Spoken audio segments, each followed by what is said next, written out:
Yes. So, as we were looking basically into the four types of analysts, again, there could be five, there could be six.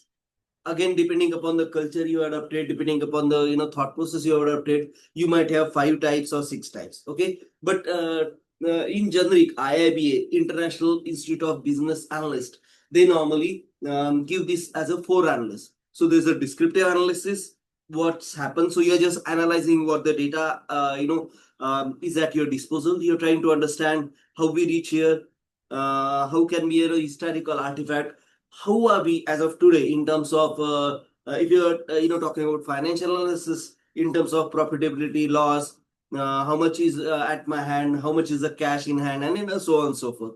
Then diagnostic, if there are any positivity, oh wow, so we should make it more positive, more profitable, more flexible, or more cash in hand kind of scenario. So those kind of diagnostic analysis, again, these are all, now we are going deep into the data analysis in terms of trying to understand how we can make good things happen more, bad things happen less. So we're trying to understand the risk factor into this whole the current scenario in terms of the data in hand. It can be as simple as number of students enrolled in last year, this year, the fees increase, how it's affecting the student enrollment, what type of scholarships we can give to which area, and how much we can bear the burden of interest, and all those subsequent things of how to handle finances in the best possible scenario, right? So those can be diagnostic. Now comes to predictive. Predictive and prescriptive are more future thinking, okay, in terms of what might happen, in the sense, if I do these things, what might happen. So these are specifically talking about the trend analysis, and prescriptive is basically the full-fledged data driven analyst, data driven analytics.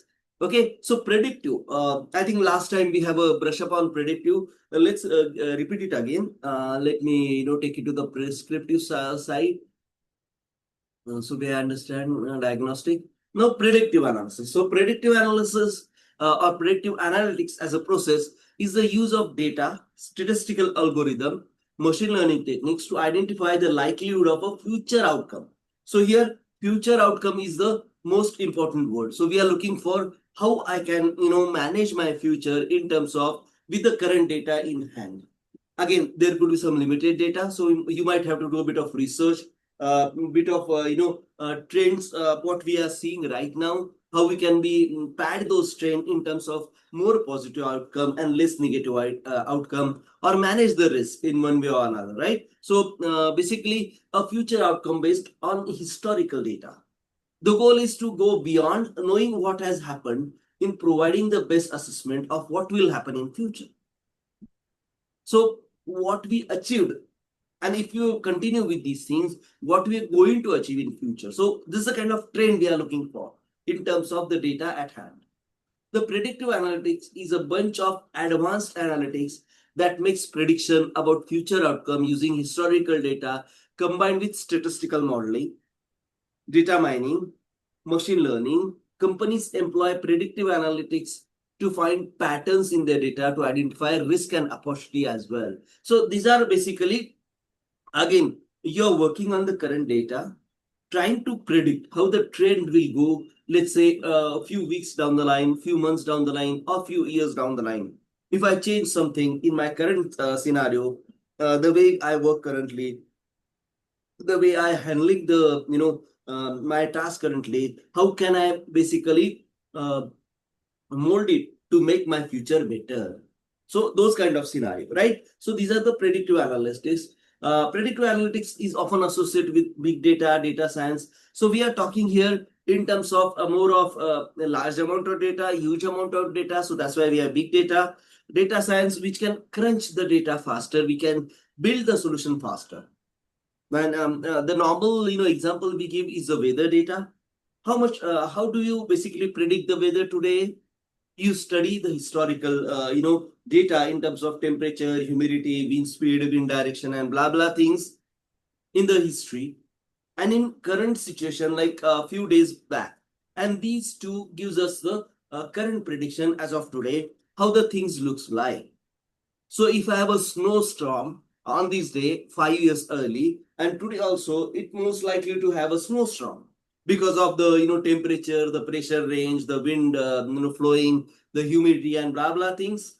How do I come to a prediction? Today we might have a snowfall, and if you really heard the weather prediction, they say might. They say it's not confirmed yet. So we are still. It's a science. We are analyzing. We are predicting. That's why they say you might have a small shower or a heavy snowfall or so on and so forth, depending upon the historical event and the current data or the current situation. This is the way we normally go on predictive analysis or predictive analytics in terms of how the nearest future can give us a feedback or results in terms of our actions, historical actions, and today's current action. Companies today are swimming in data that resides across the transactional database. Now here we are talking about big data. Big data means it's a decentralized data. We might have our data on 10 or 15 or 100 different computers. So wherever you start analysis, you normally have to connect to all these computers, retrieve the data as we discussed in our 5 data analytical steps. And we normally try to clean the data, try to model the data and build a visualization on basis of what we have in hand and how we are progressed through this situation. So that's the historical data and the current data. So these two things we analyze in terms of gaining a predictive analytics insight. To gain insights from data, data scientists use deep learning and machine learning algorithms to find patterns and make prediction about future events. Again, here they are trying to portray all these current tool sets or current programming techniques we use. But as a simple data analytics, we normally use Excel or a couple of full-fledged software like Power BI and all those things. So we should stick to that. But yes, we should understand what is big data, what is data science, what is machine learning, and in terms of knowing what these guys does. Algorithms are repeated patterns. Our algorithms are rules based on the repeated patterns, and we try to apply these rules on a current today's data so that we can get a prediction about tomorrow, like we discussed about the weather patterns. Does that make sense? Anything confusing, sir? Hello. You say no, no, no, no, no. They are good, right? Yeah. Okay. These include linear and non-linear regression. Now they are talking about statistical methods. So non-linear regression, linear regressions, neural networks, support vector machines, decision tree. Okay, we're going to see linear and non-linear regressions in a couple of slides. We will practice on that as well, so don't worry. But as far as neural network goes, that's a way of data scientist work in the way like our mind works. Neural is basically referring to the working of minds. And the neural networks is basically an artificial intelligence branch where they try to replicate how our mind functions, how our mind responds to a given event. And with the connected minds, you have bigger mind power, higher IQs, and so on and so forth. Again, this branch is really, working hard, or they are really, coming up with all these details of working, how a human mind responds, so how a computer can respond similarly. So we are talking about something like the humanoid. There are some robots who can basically respond to you emotionally. So it's kind of they can give you a smile. So what is smile? Smile is basically you're trying to arrange your facial muscles in a certain way so that you feel you are smiling. So the same way, scientists basically implemented these 57 odd muscles from your face. They've implemented some motors, stretch mark, elongation marks, and so on and so forth, so that the humanoid is human-like robot, seems to be smiling if you smile at her or him. Again, you might refer to it, but there are robots who gained, citizenship of a country. UAE was the first country who have given citizenship to a humanoid. And believe me, they refer it as a her. So, that's also another cultural thing nowadays. So you have a human robot or a kind of a humanoid, as we normally refer to. which can give you smile, show angry face, like expand your eyes, and there are some facial muscles at play here. And that's how these data scientists have including these neural networks thought processes into these humanoid robots. Then we have support vector machine. These are basically a kind of statistical method to find how to build a best trend analysis from the historical figure and the current figure. So we are extending the trends as of today to the next near future. And then we have a decision tree. Decision tree are basically kind of the way we think. Like if you have if you are given a task to make a tea, right? Simple task. How do you do it? You get it from a place. You take a pot. You pour water into that. You lit the gas. Put the pot on the gas, and after the water get boiled, you normally include some tea powder, spices, and blah blah things, and you make it to boil. Then you filter the tea. You can drink the plain tea. You can have it sugared, or add sweeteners to it, add cream, or add milk to it, depending upon your likings, right? So this is the way you normally build this tree. Now these are the decision tree we are talking about in terms of how the process flows from one point to another. If we have certain alternative, how does alternative taking alternatives, plan those alternative as a branch of these thought processes. So we have a decision tree. Okay, so that's a decision tree. And there's a software called mind trees, or a process of mind tree, which basically depicts your mind progressive thought process along all the branches, all the alternatives. Okay, so that's a decision tree we are talking about. So if you extend this decision tree to another branch, to the next branch, which is possible from your thought process, and that's what they are basically implying here as far as the predictive analysis is. Learnings obtained through predictive analytics can be used for further within the prescriptive analysis to drive action based on predictive insight. Okay, it's a simple statement. Prescriptive in the sense, what are you going to prescribe? What are you going to suggest as the next level action? And then the fourth data analytics. Okay, let's take deep dive into prescriptive analysis, then going directly to the predictive analysis, then going to the prescriptive analysis. Prescriptive is the final step where we extensively use machine learning, data scientist, algorithm there, right? Now here, what we have in terms of predictive analysis, we have historical data. So predictive analysis relies on past data to identify trends and patterns to be extrapolated to the into future. So we are just trying to extend the graph to understand current scenario, how we are moving into the near future. Linear regression. Again, we are trying to understand how this statistical method works to give this predictive analytics to us. A common technique used for predicting a numerical outcome based on one or more exploratory variable. So like the weather forecast is the best example in terms of linear progression.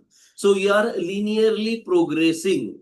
The graph is not actually linear, but still we are just extending the graphs and thinking will be linearly progress. Linear in the sense, if you are moving up, you'll move up. If it's moving down, you'll move down, and in the same angle of the graph.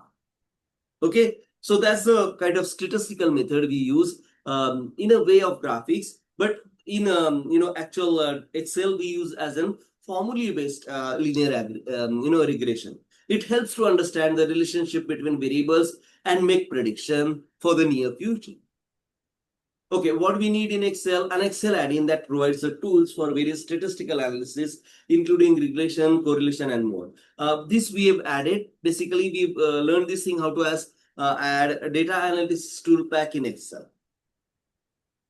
I think you also have this tool pack added to Excel. Is that the right thing, sir? Right statement?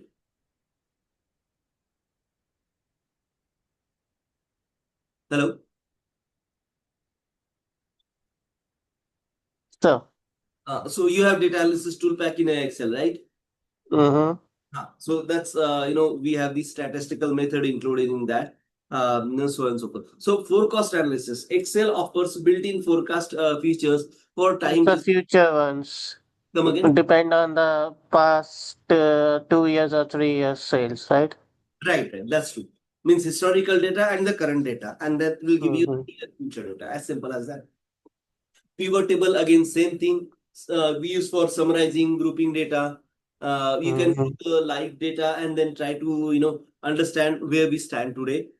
Charts and visualization, we have seen various graphs which we can just increase the trends and get the patterns which use for the prediction. So this is really a great way of doing this thing in terms of predictive analysis. Okay. Where's that? I had a video on predictive analysis. Let me share with you, and then we'll move to the prescriptive analysis. Okay, it's really great video where the tutor have explained the complete predictive analysis in terms of. Oh, come on, what happened here? Something wrong with my Zoom. So descriptive analysis is basically called a future of data analysis for a good reason. This type of analysis goes beyond explanation and prediction. But rather than prediction, we are prescribing here. The best course of action moving forward is especially useful in driving the data informed decision. This is also called as data informative analytics. Okay. So we are prescribing something based on the data at hand. The best example or the simplest example of this is basically the way our state healthcare gives some preventive care medicines. The infants, right? They give around 16 odd syringes, 16 odd medications to the young newly born babies. These have a perfect schedule everywhere, right? Most of the thing is free of cost, but you can still go to the private medical practice provider and pay whatever you like to. But overall, these are prescribed vaccination dose as they normally labeled in the healthcare industry. So if you go to healthcare industry, I believe you are from healthcare industry, you can clearly understand. The prescriptive analysis is basically played a huge part in terms of what type of vaccination we can do. And the example which we saw currently is basically the corona one.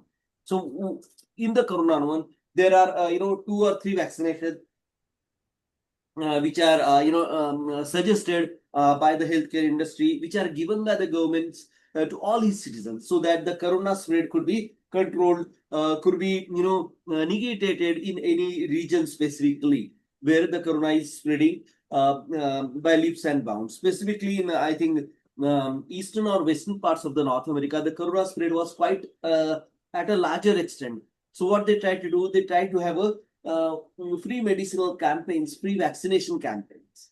And this is what a result of prescriptive analysis. So you prescribe some preventive medicine, even if the disease is not yet, shown any symptoms in a given,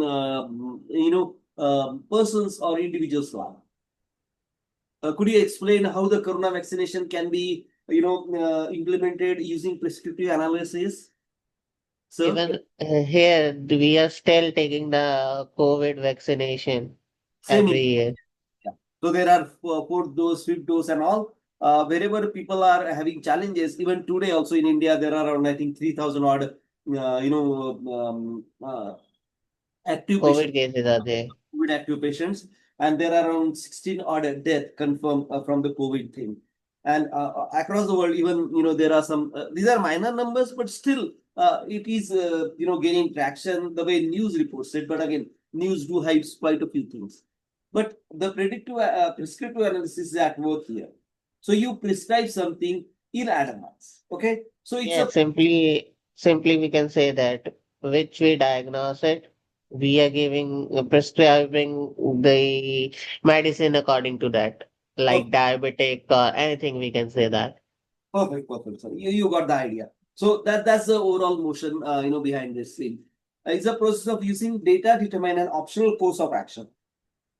By considering all relevant factors, this type of analysis yield a recommendation for the next step. Okay, in predictive analysis, we don't recommend deal. There we analyze it and present it to the parties. Here we are going a step further and we are recommending them these next preventive actions. Because of this, the prescriptive analytics is valuable tool for data-driven decision making.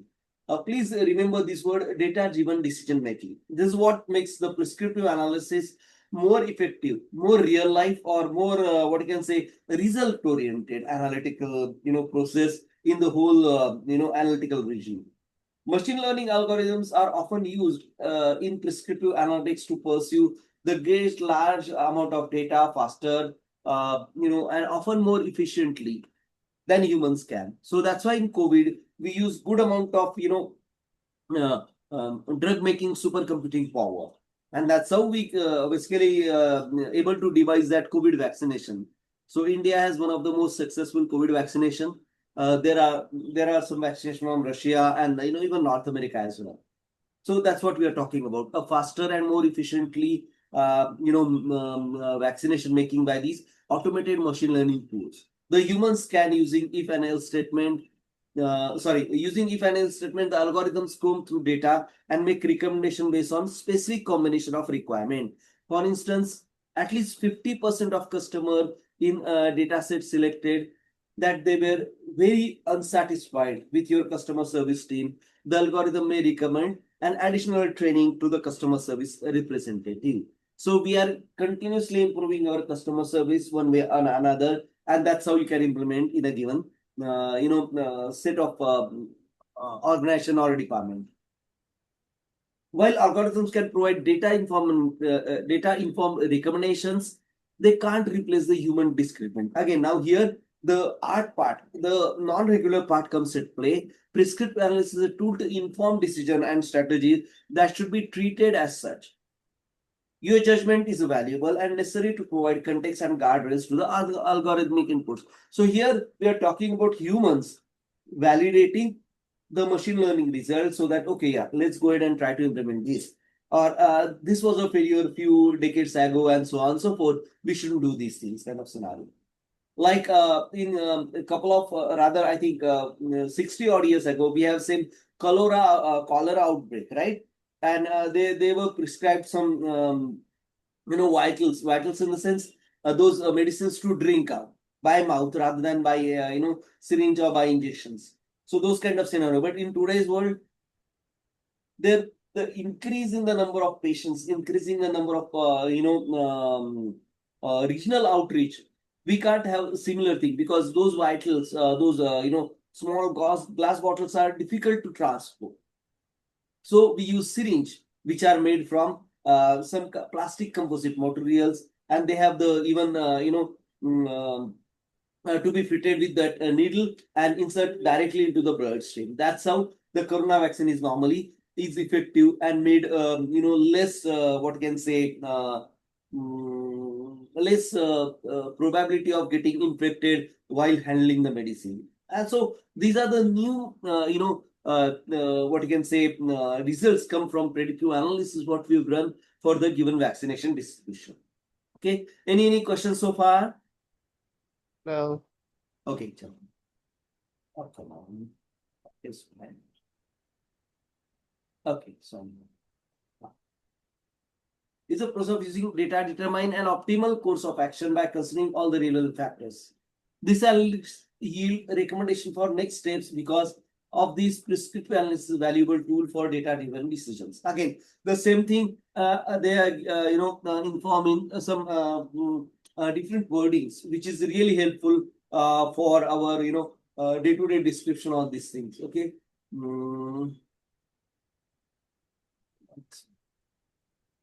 Okay, and I'll share some this thing where we use these prescriptive analysis, the venture capital or investment decisions. So here, whenever you are investing in a new stock, new IPO or something like that, there you can use this prescriptive analytical decisions. These models are already built into those shared software which you use to invest and all. So there it's already implemented, and you can use with the help of those softwares where these things are already implemented. Again, these are implemented based on certain factors. If the factors go haywire, the result will go haywire. So as an investor, I should be really, make my own decision at a given risks. So these are not 100% accurate as they label it normal. Okay, in the sales. So lead scoring. What do you mean by lead scoring? How much leads can be converted to the actual sales deal? Let's say you are selling ball pen in a given region. Let's say you are selling ball pen in a St. Louis region. Okay. Now this is a lead. I want to sell my pen in St. Louis region. Now how to convert these leads? So if there are, let's say, 20 odd distributor, and you normally present your product to them, within 20 there will be a 12 or 13 distributor who are ready to distribute your pen at a given profit margin. But here we are talking about some models where all these pens are sold to all 20, through all 20 distributors, trying to capture the maximum market 100% if possible. Again, this is a kind of statistical modeling we do. But could we achieve it? That's a different practical scenario. You can in certain cases, but most of the time you can reach from, let's say, 60s, 50% to 70, 80%. So there are advancement. There are great suggestions with this financial model of lead score. So prescriptive analysis provides a prominent role in sales through lead score. Okay, so it's called lead scoring. So whenever you explain something, you can use these words. Then content curation. Again, now this research paper, right? There are some challenges in terms of they do copy these things. So there are parallels, audits gone through these content creations. So they normally have this automated software. So they check online if there are any copyrighted material involved. If not, then you can basically say, okay, it's a 85% pass, 90% pass, and so on and so forth. So if you scroll through a social media platform or any app as special, you likely experience a prescriptive analysis firsthand through algorithmic content recommendation.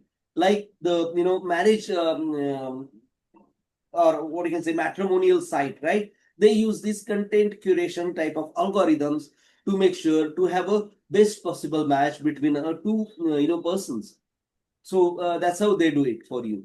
Okay, then banking fraud detection. This is the most important thing which is there, which is now being implemented in all new banking software. So fraud detection. What is fraud detection?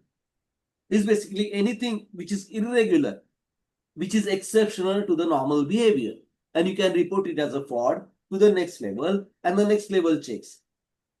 The best example I normally give, there's a person who is depositing, let's say, $500 a month.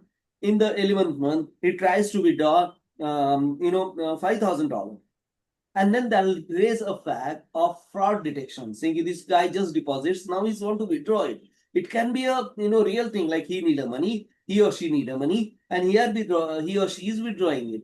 But at a given point, the next line of defense will analyze this thing, and he might call that person or get the further details to make sure it's not a fraud. So this kind of fraud detection is already implemented in many banking software as of today, even in credit card and all those financial transaction as such.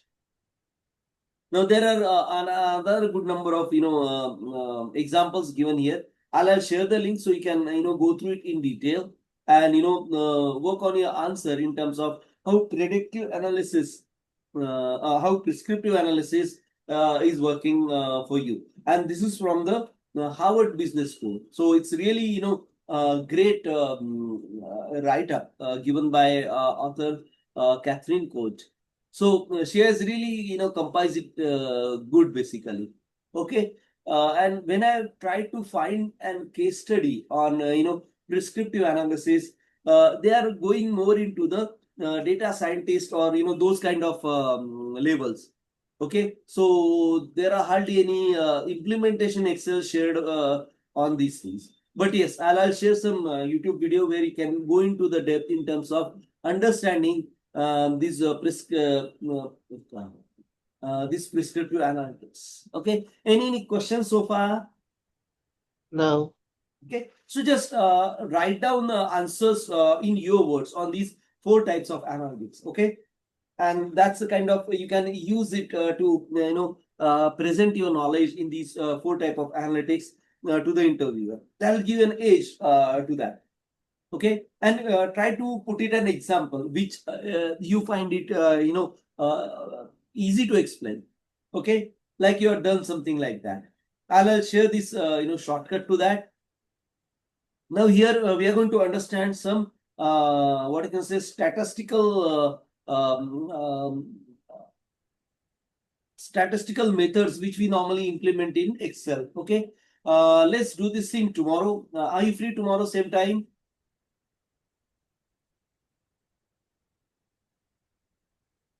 Hello, are you there, sir? Yes, yes, yes. Okay, are you there tomorrow? Yeah, yeah, yeah. Okay, so let's do this statistical techniques tomorrow. There are a couple of techniques where we try to implement what is how do you implement quartile, variance analysis, regression analysis, and all those things. There are 4 5 such topics, so we'll cover that thing tomorrow. Okay, and I'm going to share the standard questionnaires for data analytics today. Go through it. It's a kind of preparation towards the interview. Okay, and you can Okay. mark like if you're working with that university guy, he'll be really helpful for you as well.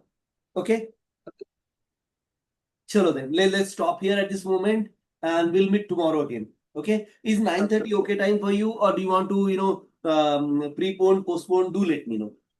That's fine. Okay, chalo then, let's meet again at 9:30 tomorrow. Okay, chalo, thanks Okay. time. Good night, bye bye. Good night. Thank you.